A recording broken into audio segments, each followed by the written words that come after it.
I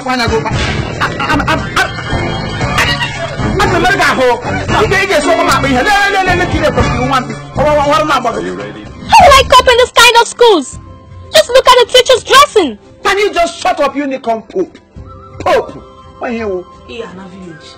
You will go to the village so that you will cope with your parents. Support him getting go especially one. I didn't want to go to Mutata.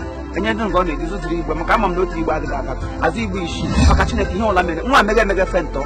More fento. Malagala the gate from Basca. Yay. I don't know for me again all line. So on your queen woman than them Nana. Ota can have to go with you. I don't know if you are going to it's naked. You don't know if it's in Dara now. Yeah, Tigam make it in Dara. Come on. Now I believe Grandma is a monster! Yes, sometimes. Sanitation, today is Saturday now. No.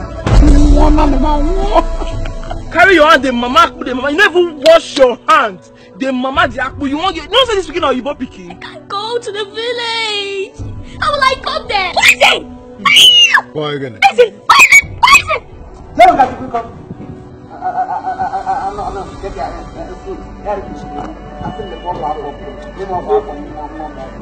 Auntie Corey. Indimo.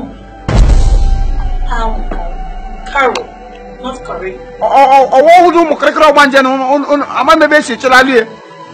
Anna Wabuna America, Habolali, and what I can do with him. Premier Grove. Couldn't Sitana, the Kawada, Oh, I can't say oh, yes. Before you do this thing, the mama is the mama so you wash your hands. That's the matter for 1 year. You know what for what way? You sterilize your hands.